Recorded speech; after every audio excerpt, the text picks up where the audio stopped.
السلام علیکم ورحمۃ اللہ وبرکاتہ۔ دوستوں کیسے ہیں آپ سب؟ امید ہے خیریت کے ساتھ ہوں گے۔ 4 دن پہلے ہم نے اپنے آفیشیل یوٹیوب چینل پر ایک ویڈیو اپلوڈ کیا تھا جس میں جناب جاوید عثمان ربانی صاحب کی ایک چھوٹی سی ویڈیو کلپ کا تجزیہ کیا تھا اور اس کی حقیقت بیان کرنے کی کوشش کی تھی۔ وہ ویڈیو جب سے اپلوڈ ہوئی اس کے بعد اسی دن سے آج تک ہمارے کمنٹ باکس میں دھڑا دھڑ میسیجز آ رہے ہیں، تعریفات بھی موصول ہو رہی ہیں، تنقیدات بھی لوگ کر رہے ہیں، گالیاں بھی لوگ دے رہے ہیں۔ لیکن ان کمنٹس کو جب ہم نے پڑھا اور ریئلائز کیا تو ہمیں ان میں سے چند سوالات جینیون نظر آئے، تو ہم سوچ رہے تھے کہ ان سوالات کو کمپائل کر کے ایک ویڈیو بنا دیں تاکہ جو لوگ حق تلاش کرنا چاہتے ہیں، جنہیں علم حاصل کرنے کی خواہش ہے، ان لوگوں کے لیے ہم کچھ علم کی باتیں پرووائڈ کر سکیں۔ یہ ہم سوچ ہی رہے تھے کہ ہمیں یوٹیوب کے اوپر ایک بہترین قسم کا ویڈیو نظر آیا، تو میں سوچا کہ میں کیوں اپنی طرف سے ایک ویڈیو بناؤں، بہتر ہے کہ میں اسی ویڈیو کو آپ کے سامنے رکھ دوں اور ریاکشن کے طور پر اپنے باتوں کو درمیان میں کہتا جاؤں۔ تو وہ ویڈیو ہم پہلے دیکھتے ہیں۔ وہ ویڈیو دیکھنے سے پہلے یہ بات بھی غور سے سن لیں کہ یہ ویڈیو کسی تقلید کرنے والے عالم دین کی نہیں ہے، بلکہ یہ اہل حدیث مکتب فکر سے تعلق رکھنے والے ایک بہت بڑے سلفی اسکالر شیخ مقصود الحسن فیضی صاحب حفظہ اللہ کی ویڈیو ہے۔ جناب مقصود الحسن فیضی صاحب حفظہ اللہ اہل حدیث مکتب فکر کے اندر ایک بڑا نام ہے۔ جامعہ سلفیہ بنارس سے انہوں نے تعلیم حاصل کی ہے اور اب وہ توعیت الجالیات سعودی عربیہ سے جڑے ہوئے ہیں اور انہی کے چینل سے ان کے بیانات انٹرنیٹ پر اپلوڈ کیے جا رہے ہیں۔ تو یہ بیان بھی پورے کا پورا انہی کے آفیشیل پیج سے ہم نے لیا ہے، تو آپ سب سے پہلے یہ ویڈیو ملاحظہ کریں۔ ناصر الدین البانی رحمۃ اللہ علیہ۔ جی اگلا سوال ساتھی نے ایک ویڈیو بھیجی ہے جس میں علامہ شیخ محمد ناصر الدین البانی رحمۃ اللہ علیہ ان کی آواز میں یہ بتایا جا رہا ہے کہ لوگ جو ہے یعنی افراط و تفرید کا شکار ہیں آج کل۔ پہلے تقلید کے چنگل میں پسے ہوئے تھے، اس کے بعد آزاد رائے اگر اتنی قائم کر لی گئی ہے، انہوں نے کہا کہ جب آزاد رائے اتنی زیادہ بے راہ روی کا شکار ہو رہی تو بہتر ہے کہ اس سے کہ آدمی 4 مذہبوں میں سے کوئی کسی کی بھائی دیکھیے جو کچھ علامہ مرحوم نے کہا ہے میں اس سے 100% متفق ہوں۔ جناب مقصود الحسن فیضی صاحب فرماتے ہیں کہ علامہ البانی رحمہ اللہ نے جو کچھ تقلید کے بارے میں کہا ہے میں اسے 100% اگری کرتا ہوں۔ اب آگے سنیے کیا کہتے ہیں یہ رحمہ اللہ، جو کہا ہے 100% سے متفق ہوں۔ جی کوئی سے کو پسند ہو یا پسند نہ ہو، آج کل جو ہے ہر آدمی اردو پڑھ کر کے، اور صورتحال یہاں ہوتی ہے کہ علماء کے ساتھ بے ادبی اور ان کی بے عزتی کرنا شروع کر، ان کے اوپر آواز اٹھانا شروع کر دیتے ہیں۔ اس کا کیا مطلب جا رہا ہے شیخ؟ اس کا تو یہ مطلب جا رہا ہے کہ جو 4 مذاہبوں صحیح ہیں، اس کا مطلب یہ سوال عموماً ہم سے کیا جاتا ہے۔ یہی سوال ہوسٹ نے بھی جناب مقصود الحسن فیضی صاحب حفظہ اللہ سے کیا ہے کہ کیا 4 مذاہب صحیح ہیں، یعنی 4 اماموں کے طرف نسبت کر کے جو حنفی، شافعی، مالکی، حنبلی یہ 4 فقہ موجود ہیں، یہ صحیح ہیں؟ اس کا جواب مقصود الحسن فیضی صاحب دیتے ہیں، سماعت فرمائیے۔ بھائی علامہ البانی نے کب کہا؟ مجبوری اس صورت میں کہا ہے کہ انسان کے پاس اگر تحقیق کرنے کی حدیثوں کو نہیں سمجھتا ہے، علماء کے اقوال کو نہیں سمجھتا ہے، عربی نہیں پڑھا ہوا ہے، ٹھیک سمجھ رہا ہے، حدیثیں نہیں ہیں، تو بجائے اس کے کہ وہ اس طرف گمراہی میں جائے، ٹھیک ہے اسی کو قبول کر لے۔ جاہل کے لیے تو تقلید جائز ہے ہی، بلکہ واجب ہے اس کے اوپر۔ غور کیجئے، جناب مقصود الحسن صاحب فرماتے ہیں کہ جاہل کے لیے تقلید ضروری ہی ہے، تقلید واجب ہے، یہ انہوں نے کہا ہے۔ یہی بات ہم بھی کہتے ہیں کہ جو آدمی جاہل ہے، یعنی جسے قرآن و سنہ کا پورا علم نہیں ہے، اس کے لیے تقلید واجب اور ضروری ہے۔ تو کیا ہٹ جائے؟ تو آپ کیا چاہتے ہیں کہ ہر آدمی اردو سے ایک حدیث پڑھ لیا اور جو ہے بس اجتہاد کرنا شروع کر دے؟ اجتہاد تو نہیں کرے گا، لیکن پھر کیا ہے بھائی؟ اتنا قرآن و سنت کے مطابق ہے وہ اس پر عمل کر لے گا۔ یہ سوال انہوں نے بڑا پیارا کیا ہے. یہ سوال ہم سے بھی بارہا کہا گیا ہے اور پوچھا جاتا ہے کہ جب قرآن و سنہ موجود ہے تو پھر ہم مذہب کی کیوں مانیں؟ قرآن و سنہ جب موجود ہے تو ڈائریکٹ اس سے مسئلے کیوں نہ ہم نے نکالیں؟ تو اسی کا جواب دے رہے ہیں جناب مقصود الحسن صاحب. سنیے. قرآن و سنت اگر اس کو جو ہے ہو سکتا ہے کہ صرف ایک کسی حدیث کو لیا ہے لیکن اس کی تائید کرنے والی دوسری حدیثیں بھی ہیں جو اس کے مفہوم کو واضح کرتی ہیں.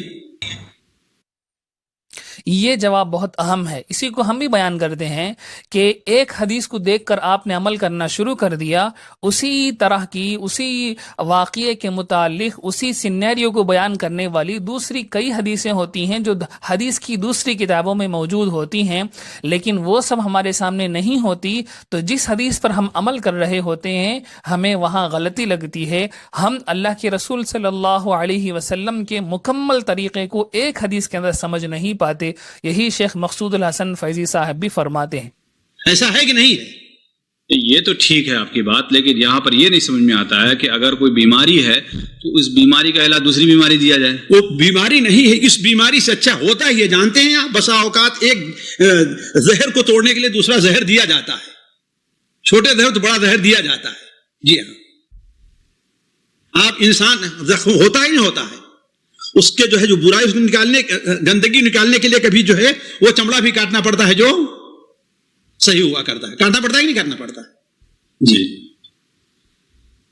بڑی شریعت کا یہ اصول ہے کہ بڑی خرابی سے بچنے کے لیے چھوٹی خرابی کے اوپر عمل کر لیں. ورنہ علماء جو ہے وہ سارے کے سارے چاہے نووی ہوں ابن رجب ہوں وہ پاگل نہیں تھے نعوذ باللہ من ذالک. انہوں نے کہا کہ ہاں بھائی ائمہ اربعہ کی اقتداء جو ہے یہ واجب ہے, اسی بنیاد پر کہ یہ بے راہروی نہ پیدا ہو.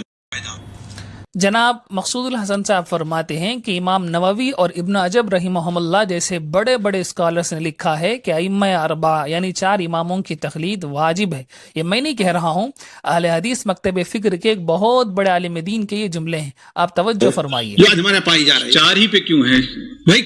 یہ سوال بھی ہم سے بارہا کیا جاتا ہے کہ 4 ہی اماموں کو کیوں ماننا ہے؟ اگر ماننا ہی ہے تو صحابہ کو مان لیتے, اگر ماننا ہی ہے تو ابو بکر اور عمر رضی اللہ عنہما کو مان لیتے. اماموں کو کیوں مانتے ہیں اور 4 ہی اماموں کو کیوں مانتے ہیں؟ اس سوال کا جواب بھی بڑے پیارے انداز میں جناب مقصود الحسن صاحبی دے رہے ہیں, آپ اپنی سماعت فرمائیے. کوئی اور لے آئیے نا, کوئی مدون ہے مذہب, کوئی مدون ہے مذہب, یعنی اگر کوئی مذہب کمپائلڈ ہے, اگر وہ کسی صحابی کا مذہب بھی کیوں نہ ہو تو لے آئیے. ہم امام ابو حنیفہ امام شافعی کو چھوڑ دیں گے اور ان کے مذہب کو فالو کرنا شروع کر دیں گے, لیکن ان 4 کے علاوہ کسی بھی امام کا مذہب کمپائلڈ اور مدون ہے ہی نہیں, تو پھر ہم ان 4 ہی کو ماننے پر مجبور ہیں. ہماری خواہش نہیں ہے کہ ہم امام ابو حنیفہ رحمہ اللہ کی سنیں یا امام شافعی رحمہ اللہ کی سنیں. ہمارے پاس کمپائلڈ انداز میں انہی 4 کی فقہ پہنچی ہوئی ہے. کوئی مذہب مدون ہے تو ٹھیک ہے, آپ لے آئیے. اسحاق ابن راہوے کا مذہب مدون ہے, اگر مدون ہے تو ٹھیک ہے. تو قرآن حدیث مدون نہیں ہے. سے پوچھا جاتا ہے کہ قرآن حدیث مدون نہیں ہے, یعنی قرآن حدیث کافی نہیں ہے, آپ اسی سے مسئلے لے سکتے ہیں, پھر قرآن حدیث کو چھوڑ کر کیوں فقہ کو مانتے ہیں؟ تو یہ سوال کر رہے ہیں ہوسٹ کہ قرآن حدیث مدون نہیں ہے. جناب مقصود الحسن صاحب اس کا جواب دیتے ہیں, سنیے گا. قرآن حدیث, لیکن ہر آدمی, وہی بات, ہر آدمی کیا قرآن حدیث کو سمجھ سکتا ہے آسانی سے؟ ہر آدمی کی نظر قرآن حدیث کی ہر حدیث کے اوپر, ہر آیت کے اوپر رہتی ہے. تو ضروری بھی تو نہیں ہے اس کی اتنی ہر آیت اور حدیث پر ہر آدمی کی نہیں ضرورت, اجتہاد بھی تو ضروری نہیں اس کے لیے. ہاں تو ان کے لیے ہو سکتا ہے یہ. اللہ کے بندے, تو اور کس کی بات ہو رہی؟ وہی تو ہے جو یہی کہا علامہ مرحوم نے کہ جو آدمی اپنے طور پر اجتہاد نہیں کر سکتا, اس کے غلطی زیادہ ہوتی ہے, تو اس کے لیے کیا ہے, بجائے اس کے کس میں کرے اسی کے اوپر اڑا رہے. جی, کم سے کم وہ اللہ کے نزدیک یہ بری ہوگا کہ ایک عالم جس کا شریعت کے اندر علماء کے نزدیک اعتبار تھا, ان کے کہے کے اوپر اس نے عمل کر لیا. یہ بہت اہم بات کہی ہے جناب مقصود الحسن صاحب نے کہ اللہ کے یہاں ہم یہ کہہ سکیں گے کہ ایک عالم جن کا شریعت کے یہاں علماء کے یہاں اعتبار تھا, ہم نے ان کی بات پر عمل کر لیا. ہم یہ جسٹیفیکیشن اللہ کے پاس رکھ کر یہ بری ہو جائیں گے اور ہم کہہ دیں گے کہ امام ابو حنیفہ, امام شافعی, امام مالک, امام احمد بن حنبل رحمہم اللہ یہ ایسے علماء ہیں جن کا شریعت کے نزدیک اور علماء کے یہاں ایک مقام ہے, ہم نے ان کی بات سن کر عمل کر لیا ہے. اللہ کے یہاں ہم یہ جسٹیفیکیشن رکھ کر بری ہو جائیں گے, اسی لیے ہم ان علماء کی بات مان کر چلتے ہیں. یعنی عام آدمی کے لیے نہیں ہے یہ. عام آدمی جو جاہل ہے اسی کے لیے بات ہو رہی ہے. وہ کسی کی اقتداء اور تقلید ضرور کرے گا. وہ یہ بات بھی غور سے سنیے. فرماتے ہیں کہ عام آدمی کسی کی اقتداء اور تقلید ضرور کرے گا. اگر وہ زبان سے کہہ رہا ہو کہ میں کسی کی تقلید نہیں کرتا، لیکن اس کے لیے ممکن ہی نہیں ہے کہ وہ کسی کی تقلید کرے بغیر رہے. اگرچہ وہ اپنے آپ کو تقلید نہ کرنے والا کہے، تب بھی وہ اپنے کسی عالم کی بات تو سن کر عمل کرے گا، تو وہ اسی کی تقلید کرنے والا ہے. ہر آدمی ظاہر بات ہے نہ دلیل کو سمجھ سکتا ہے، اور ہر آدمی کے لیے نہ ضروری ہے کہ ہم اس کو دلیل سے مسئلہ بتائیں. یہ بات بھی غور سے سن لیں کہ ہر آدمی نہ دلیل کو سمجھ سکتا ہے اور نہ ہر آدمی کے لیے ضروری ہے کہ ہم اس کو دلیل سے مسئلہ سمجھائیں. کیوں؟ کیونکہ ہر ایک انسان کی اتنی کیپیسٹی اور اس کے اندر اتنی کیپیبلٹی نہیں ہوتی کہ وہ دلیلوں کو سمجھے. پچھلی ویڈیو میں بھی اگر آپ نے دیکھا ہوگا تو ہم نے MLM کمپنی کی مثال دے کر آپ کو سمجھانے کی کوشش کی تھی. اس کے پیچھے بھی یہی بات ہے کہ MLM کمپنی کے اوپر جو قرآن و سنہ کا استدلال ہے، اس کا جو ڈیپتھ ہے، اس کی جو گہرائی ہے، وہ میں ایک عام انسان کو سمجھا نہیں سکتا. تو میں اس کو دلیل سے مسئلہ سمجھانا میرے لیے مشکل ہو جائے گا. تو پھر میں اس کو دلیل کیوں سمجھاؤں؟ بسا اوقات ایک مسئلہ ہوتا ہے اجتہادی ہوتا ہے، اس کی پہنچ اسی سوچ سے بات اس کو سمجھانے لگی تو کیا ہے وہ بالکل الٹا اس کا مفہوم سمجھنا شروع کر دے گا.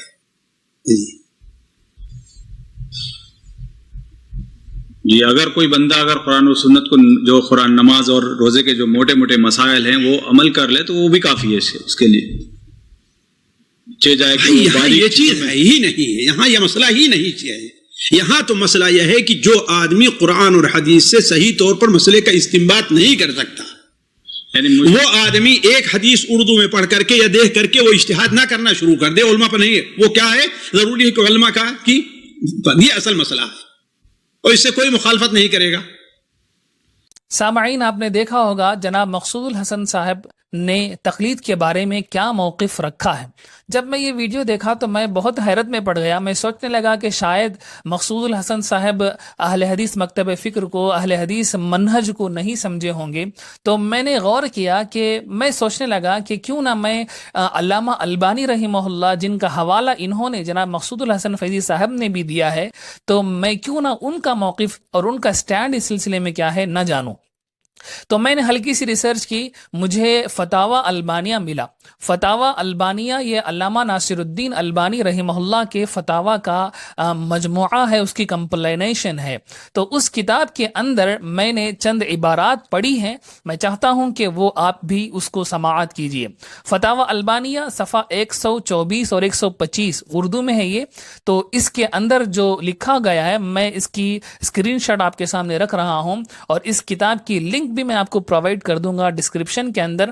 آپ اس عبارت کو تھوڑا ملاحظہ کیجئے. صفحہ نمبر 124 میں لکھتے ہیں، ان سے سوال کیا گیا تقلید کے حرمت کی کیا دلیل ہے، یعنی تقلید حرام ہے، اس کی کیا دلیل ہے. علامہ ناصر الدین البانی رحمہ اللہ جواب میں ارشاد فرماتے ہیں، تقلید کے حرمت کی دلیل مجھے معلوم نہیں ہے. یعنی تقلید کے حرام ہونے کی دلیل میں نہیں جانتا، بلکہ جس کے پاس علم نہیں ہے اس کا تقلید کے بغیر چارہ نہیں ہے. پھر آگے لکھتے ہیں، اللہ تعالیٰ کا فرمان ہے، فَاسْأَلُوا أَهْلَ الذِّكْرِ إِن كُنتُمْ لَا تَعْلَمُونَ، اہل علم سے سوال کرو اگر تم نہیں جانتے. سبحان اللہ. علامہ ناصر الدین البانی رحمہ اللہ بھی فرماتے ہیں، جس کے پاس علم نہیں ہے اس کے لیے تقلید کے بغیر کوئی آپشن ہی نہیں ہے. اور اسی سوال کو آگے جا کر وہ لکھتے ہیں اسی جواب کے اندر، یہ عام لوگوں کی حالت ہے، اس لیے ہم یہ نہیں کہتے کہ تقلید حرام ہے. علامہ ناصر الدین البانی رحمہ اللہ کے الفاظ غور کیجئے، اس لیے ہم یہ نہیں کہتے کہ تقلید حرام ہے، لیکن جب تقلید کو ہی دین سمجھ لیا جائے پھر یہ حرام ہے. مطلق طور پر تقلید کو حرام کہنا جائز نہیں ہے. سبحان اللہ. اسی کتاب میں صفحہ 31 اور 132 کے اندر بھی اسی قسم کا ایک سوال کا جواب انہوں نے دیا ہے۔ سوال ان سے کیا گیا، عام آدمی کیا کرے جب حدیث اس کے نزدیک صحیح ہو لیکن اس حدیث کا دوسری صحیح کے ساتھ تعارض کا شبہ پایا جائے؟ یعنی ایک آدمی کو حدیث صحیح ملی ہے لیکن اسے یہ بھی گمان ہے کہ ایک دوسری صحیح حدیث اس کی کانٹرڈکٹ آ رہی ہے، تو عام آدمی کیا کرے؟ یعنی ایک کامن مین اس وقت اس کا کیا رویہ اور اس کا کیا ایٹیٹیوڈ ہونا چاہیے؟ علامہ ناصر الدین البانی رحمہ اللہ اس کے جواب میں ارشاد فرماتے ہیں کہ جس طرح عام فقہا کا موقف ہے کہ عام شخص کا کوئی موقف نہیں بلکہ اپنے مفتی کا موقف ہی اس کا موقف ہے، یعنی عام انسان کا کوئی سٹینڈ نہیں ہوتا، اس کا مفتی جس سٹینڈ پر ہے اسی سٹینڈ کو اسے فالو کرنا چاہیے۔ پھر آگے لکھتے ہیں، عام آدمی حدیث نہیں سمجھ سکتا اور نہ ہی اس کی وضاحت کر سکتا ہے۔ حدیث سمجھنے کے لیے اتنا ہی علم کی ضرورت ہے کہ جتنا متن حدیث کو سمجھنے کے لیے ضروری ہے۔ تو یہ جواب آپ پڑھ سکتے ہیں، میں اسکرین میں اس کو لگا دوں گا، تو اس جواب کے اندر بھی آپ یہ پورا جواب پڑھ جائیے۔ انہوں نے بھی یہی بات کہی ہے جو جناب مقصود الحسن فیضی صاحب نے اپنے اس لیکچر کے اندر ریکارڈ کروایا ہے۔ اب میں سوچنے لگا کہ شاید یہ علامہ ناصر الدین البانی رحمہ اللہ کا موقف ہوگا، دوسرے اہل حدیث اور بڑے علماء اس کے فیور میں نہیں ہوں گے، لیکن مجھے حیرت ہوئی جب میں نے شیخ محمد بن صالح العثیمین رحمہ اللہ کا فتویٰ پڑھا۔ شیخ محمد بن صالح العثیمین رحمہ اللہ کتنے بڑے عالم ہیں آپ جانتے ہیں۔ شیخ ابن باز رحمہ اللہ کے بعد اگر کسی کا درجہ علماء عرب کے یہاں ہے تو وہ شیخ محمد بن صالح العثیمین رحمہ اللہ ہے۔ تو ان سے کسی نے سوال کیا کہ یہ تقلید اور اجتہاد کے معنی کیا ہیں، اور یہ بھی ان سے پوچھا گیا کہ کیا صحابہ اور تابعین کے زمانے میں تقلید موجود تھی؟ تو شیخ عثیمین رحمہ اللہ نے جو جواب دیا وہ آپ ملاحظہ فرمائیے، ان کی مجموع فتاویٰ کے اندر یہ چھپا ہوا ہے، صفحہ 403 اور 404 میں لکھتے ہیں، وَأَمَّا التَّقْلِيدُ فَهُوَ الْأَخْذُ بِقَوْلِ مُجْتَهِدٍ مِّن غَيْرِ مَعْرِفَةِ دَلِيلِهِ بَلْ يُقَلِّدُهُ ثِقَةً بِقَوْلِهِ۔ تقلید کا مطلب یہ ہے کہ مجتہد کے اوپر بھروسہ کرتے ہوئے اس کی دلیل کو جانے بغیر اس کی بات کو قبول کر لینا، یہ تقلید کہلاتا ہے۔ پھر آگے لکھتے ہیں، وَالتَّقْلِيدُ فِي الْوَاقِعِ حَاصِلٌ مِّنْ عَهْدِ الصَّحَابَةِ رضی اللہ عنہم۔ تقلید حقیقت میں صحابہ کے زمانے میں موجود تھا۔ آگے لکھتے ہیں، ولا شک ان من الناس في عهد الصحابة رضی اللہ عنہم والى عهدنا هذا من لا يستطيع الوصول الى الحكم نفسه لجهله وقصوره، ووظيفة هذا ان يسأل اهل العلم، وسؤال اهل العلم يستلزم الاخذ بما قالوا والاخذ بما قالوه والتقلید۔ شیخ فرماتے ہیں کہ عہد صحابہ سے آج تک اس بات میں کوئی شک نہیں کہ جس کے پاس پراپر نالج نہیں ہے وہ علماء سے سوال کرے گا۔ علماء سے سوال کرنے کا مطلب یہ ہے کہ علماء کی کہی ہوئی بات پر چلے گا۔ علماء کی کہی ہوئی بات پر چلنے کا مطلب ہی تقلید ہے۔ یہ میں نہیں کہتا ہوں، شیخ عثیمین رحمہ اللہ کے الفاظ ہیں۔ تو میرے بھائیوں، یہ بات بالکل صاف ہو کر سامنے آ جاتی ہے کہ عالم عرب کے بڑے بڑے علماء کے نزدیک بھی یہی موقف صحیح ہے کہ عام انسان کے لیے تقلید ضروری ہے۔ جسے اجتہاد کرنے کی صلاحیت نہیں ہے اسے تقلید کے علاوہ کوئی آپشن نہیں ہے۔ شیخ عثیمین رحمہ اللہ کے فتوے میں انہوں نے جو کلیم کیا ہے کہ صحابہ کے زمانے میں بھی تقلید موجود تھی، تو میں سوچنے میں پڑ گیا کہ صحابہ کے زمانے میں تقلید ہے تو اس کی کوئی دلیل تو ملنی چاہیے۔ تو میں جب تھوڑی سی تحقیق کی تو مجھے بخاری شریف کی یہ روایت مل گئی۔ بخاری شریف حدیث نمبر 1759 ہے۔ حضرت اکرمہ رضی اللہ عنہ فرماتے ہیں، حدیث کے الفاظ ہیں، ان اہل المدینہ سألوا ابن عباس رضی اللہ عنہما عن امرأۃ طافت ثم حاضت۔ اہل مدینہ نے ابن عباس رضی اللہ تعالی عنہما سے پوچھا ایسی عورت کے بارے میں جس نے طواف کرنے کے بعد حائضہ ہو گئی، تو وہ کیا کرے؟ قال لهم، ابن عباس رضی اللہ عنہما نے ان سے فرمایا، تنفروا، وہ رکے گی نہیں، وہ چلی جائے گی۔ قالوا، تو اہل مدینہ نے کہا، لا نأخذ بقولک وندعو قول زید، ہم حضرت زید بن ثابت رضی اللہ عنہ کی بات کو چھوڑ کر آپ کی بات کو قبول نہیں کریں گے۔ زید بن ثابت رضی اللہ عنہ بھی عالم ہے، ابن عباس رضی اللہ عنہما بھی عالم ہے، لیکن اہل مدینہ کہتے ہیں کہ ہم زید بن ثابت رضی اللہ عنہ کی بات کو فالو کرنے والے ہیں، ابن عباس رضی اللہ عنہما کی بات کو ہم فالو نہیں کریں گے۔ تو میرے بھائیوں، آپ بتائیں کہ مدینے والے حضرت زید بن ثابت رضی اللہ عنہ کی تقلید نہیں کر رہے تھے تو پھر کیا کر رہے تھے؟ تو اب سمجھ سکتے ہیں کہ جناب مقصود الحسن فیضی صاحب جیسے عالم دین اور علامہ البانی رحمہ اللہ جیسے محدث اور محمد بن صالح العثیمین جیسے بڑے مفتی تقلید کے فیور میں کھڑے ہوئے ہیں، اور ایک صاحب یہاں کھڑے ہو کر یہ کہتے ہیں کہ تقلید بدعت ہے، تقلید کرنا جائز نہیں، تقلید حرام ہے۔ تو کون سچ ہے، کون غلط پر ہے، یہ فیصلہ آپ خود کر سکتے ہیں۔ امید کرتا ہوں یہ مسئلہ آپ کو سمجھ میں آ گیا ہوگا۔ یہاں تک ہم اپنی اس ویڈیو کو روک لیتے ہیں، ویڈیو تھوڑی لمبی ہو گئی ہوگی۔ انشاءاللہ العزیز اگلے ویڈیو میں ایک اور انٹرسٹنگ ٹاپک کے ساتھ ہم آپ سے ملاقات کریں گے۔ تب تک کے لیے اللہ حافظ، السلام علیکم ورحمۃ اللہ وبرکاتہ۔